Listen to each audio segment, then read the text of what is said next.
வணக்கம். அந்த 60 வயசோட பாகம் 2. வாழ்க்கை ஒரு நீண்ட தூர பயணம் தான். உங்களுக்கு எவ்வளோ எக்ஸ்பீரியன்ஸ் இருக்குது 60 வயசில்.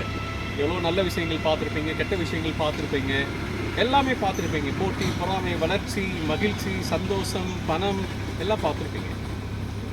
என்ன வேணும் 60 வயசுக்கு மேலே? என்ன வேணும்? ஒரு நிறை குணம் சொல்லும். எல்லாத்தையும் அனுசரித்து போகிற, உறவுகளை மதிக்கக்கூடிய, முன்னப்பின்ன இருக்கலாம், மதிக்கக்கூடிய அந்த ஒரு மனப்பக்குவம் வேணும்.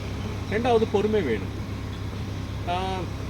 நீங்கள் என்ன புதுசாக என்ன கற்றுக்க போகிறீங்கன்னு ரொம்ப முக்கியம். அது புது லாங்குவேஜாக கூட இருக்கலாம், ஒரு மொழியாக இருக்கலாம், இல்லை நீங்கள் ஒரு புதுசாக கற்றுக்கூடிய கலையாக இருக்கலாம். ஒரு கார்ட்டூன்ஸ் வரையலாம், பெயிண்டிங் வரையலாம், இல்லை பாட்டு கற்றுக்கலாம். உங்களுக்கு மியூசிக் கேட்க தோணுதான், நல்ல அருமையான நீங்கள் இளையராஜா ஃபேன் இருந்தால் இளையராஜா சாங் கேளுங்க, இல்லை எம்எஸ்வியோட ரசிகராக இருந்தால் எம்எஸ்வியோட பாட்டெல்லாம் கேளுங்க.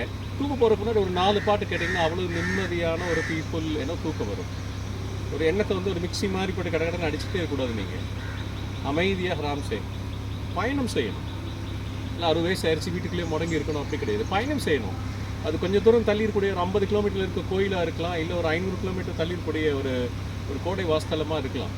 நீங்கள் என்ன செய்யுங்கன்னா அதுக்கு ஒரு ஷெடியூலே போடுங்க, வருஷத்துக்கு ஒரு ஷெடியூல் போடுங்க. எங்கே போகிறேன் என்னன்றது பயணம் செய்யுங்க. குறிப்பாக உங்களுடைய வாழ்க்கை பயணங்கள் இருக்குது பார்த்தீங்கன்னா, அது குறித்து என்ன செய்யுங்க, நீங்களே எழுதுங்க. உங்கள் பயணத்தை பற்றி, நினைவுகள் பற்றி என்ன செய்யுங்க, நிறைய எழுதுங்க. எழுத்து பயிற்சி உங்களுடைய பிரெயின் பார்த்தீங்கன்னா எளிமையாக வைத்திருக்கும். எங்கெங்கே புதிய இடம் போனீங்கன்னா உங்களோட அக மகிழ்ச்சி ஜாஸ்தியாக இருக்கும். ரொம்ப வேண்டியது, வேண்டப்பட்ட விஷயம்.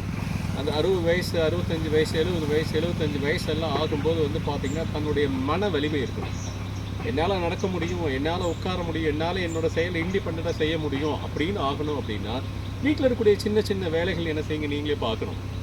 அந்த வேலையை நீங்கள் பார்த்தீங்க அப்படின்னா என்ன சொல்ல, அதை ஃபிசிக்கல் மூமெண்ட்ஸ் சொல்லுவோம். உங்களோட மசில்ஸு, ஃபிசிக்கல் மூமெண்ட்ஸ், காலுகையோட அந்த மூமெண்ட்ஸ் எல்லாமே இருக்கணும்.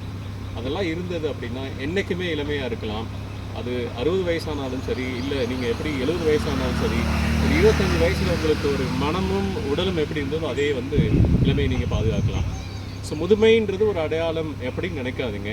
முதுமைன்றது ஒரு நம்ம வாழ்க்கையில் இருக்கக்கூடிய பயணத்தினுடைய வழித்தடங்கள், அது ஒரு மைல் ஸ்டோன். ஸோ மகிழ்ச்சியாக இருங்க, முதுமையை கொண்டாடுங்க. முதுமையில் இளமையை கொண்டாடுங்கள். நன்றி, வணக்கம்.